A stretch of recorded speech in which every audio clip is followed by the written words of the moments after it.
денот на домашните миленици, прогласен како меѓународен ден. Вистинско време да се потсетиме колку редовната грижа, нега, всушност значи здравје и благосостојба за милениците. Колешката Симона Илиевска разговараше со Катерина Шенковска, таа е неговател, но е исто така грумер или фризер за миленици.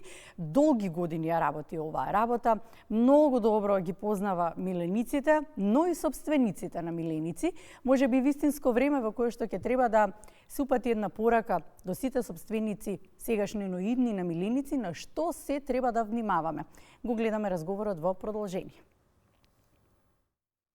Редовното носење на животните на третман кај негувател или фризер за миленици е клучно за нивното здравје и благосостојба. Но оваа професија бара голема посветеност, љубов кон животните и способност за справување со различни темпераменти, од мирни и соработливи миленици до многу уплашени.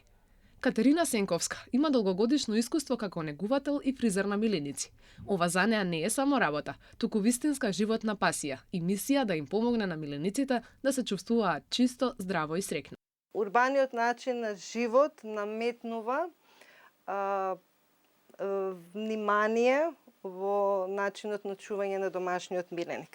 Тука се потребни сите оние пропратни организации, каде што треба да организирате, редовно дојдете на ветеринар, да го посетувате ветеринарот кој што се грижи за здравствената состојба на миленикот, но и редовно доаѓање во салони кои што се грижат за разубавување на домашните миленици. Тоа е многу битно, затоа што сите нешта одат заедно. Значи, ветеринарната грижа, средувањето на миленикот и чувањето се сите тие три нешта заедно за едно убаво домашно милениче да има прекрасен живот заедно со нивните собственици. Ова прекрасно кученце е од расата Малтезер, кое што како раса бара преголема грижа за крзното. Редовно чешлене, редовно бањање, потребни се витамини за одржување на самото крзно.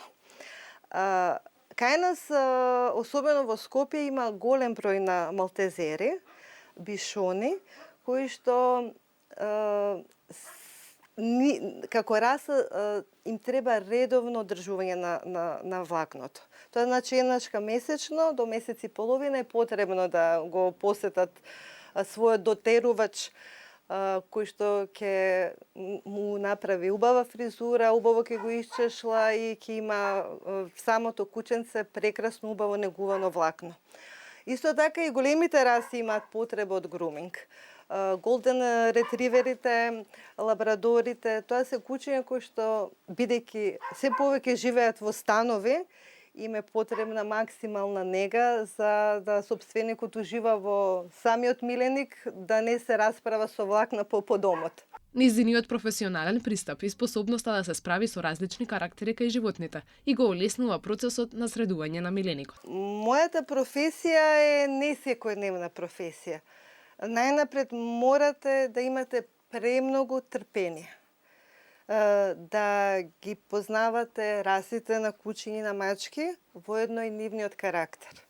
Јас практикувам кога клиентите сака да закажат термин, најнапред да го запознам нивниот миленик.